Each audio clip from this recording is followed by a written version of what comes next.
in the coming hour.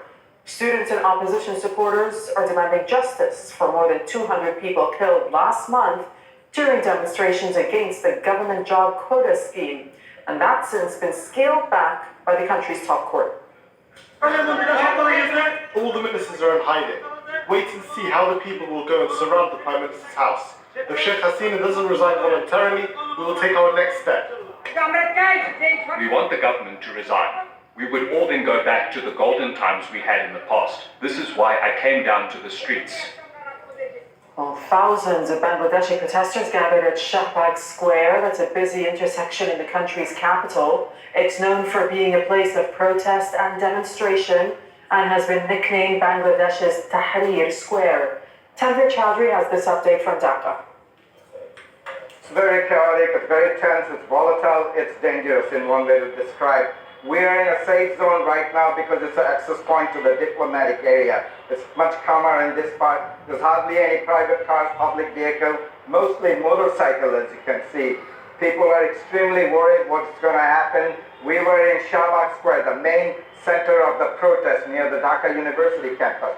Tens of thousands of students have gathered there. It is their Tahrir Square. They said this is where we're going to call for the resignation and stepping down of this government. And as we came from that area, more and more thousands of students are gathering there. In other areas, there's clashes with the ruling party supporters backed by the police. There's still clashes going on in different parts of the world, and the casualty is going to mount most likely. Tens of thousands of people are still gathering in other parts of the city as well. Well, earlier we spoke to Takbir Huda, who's the South Asia regional researcher at Amnesty International. He says the government has been using disproportionate force on demonstrators.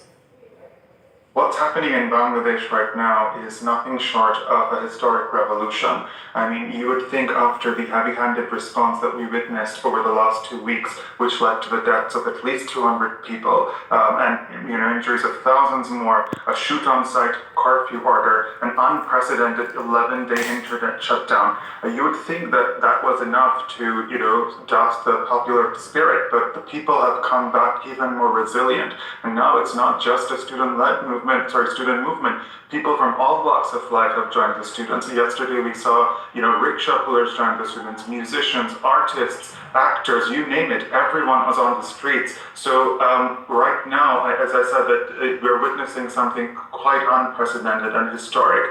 And despite every excessive use of force that we saw, the people are, steadfast and resilient, and it really is crucial in terms of how the government responds to their demands.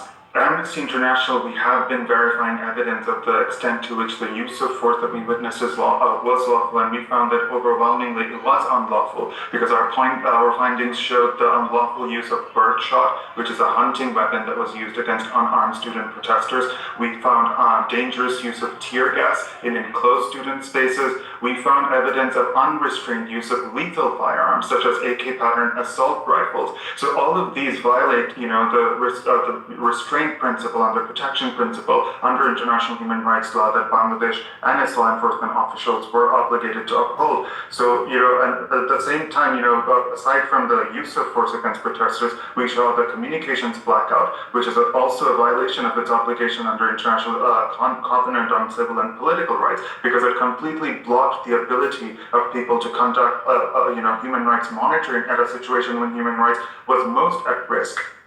Still ahead on Al Jazeera, growing tension on the streets in cities across the UK as far-right and counter-protest groups